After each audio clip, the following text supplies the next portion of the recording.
Les amis de Jane Birkin étaient nombreux, ce lundi 24 juillet, en l'église Saint-Roch à Paris. Catherine Deneuve et sa fille Chiara Mastroianni faisaient partie des grands noms du cinéma français à s'être déplacés pour faire leurs adieux à la chanteuse britannique décédée le 16 juillet dernier. Apparue très émue, l'actrice de 79 ans portait des lunettes de soleil cachant ses yeux humides et a tenu à témoigner son soutien aux filles de l'artiste disparu en les enlaçant tendrement.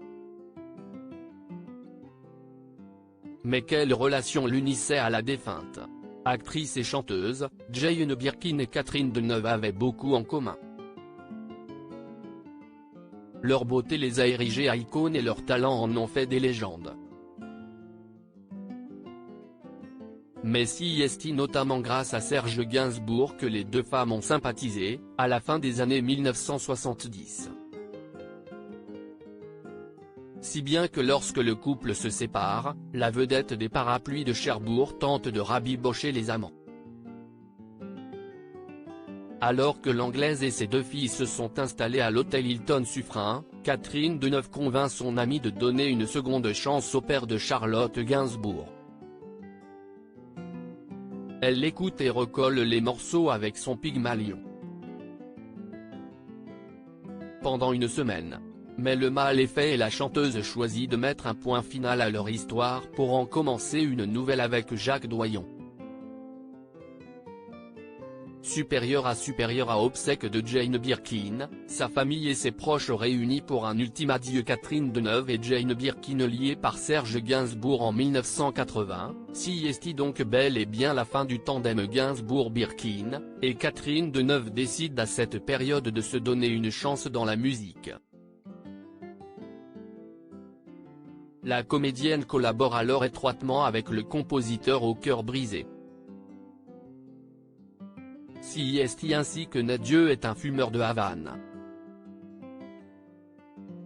Le futur compagnon de Bambou lui écrira plusieurs chansons en vérité destinées à son ex-amour, Digital Delay, Overseas Telegram. Regroupées dans un album intitulé Souviens-toi de m'oublier sorti en 1981. Proches, l'actrice et le musicien sèment joyeusement le doute sur la nature de leur relation, lorsqu'on les photographie ensemble chez Castel ou à l'Élysée-Matignon.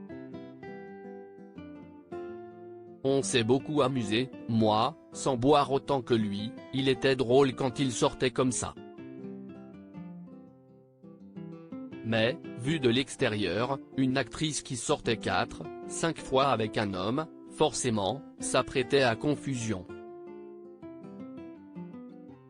Surtout que lui n'a ni confirmé, ni démenti. Petite faiblesse de l'homme, confiera-t-elle plus tard dans la revue Schnock.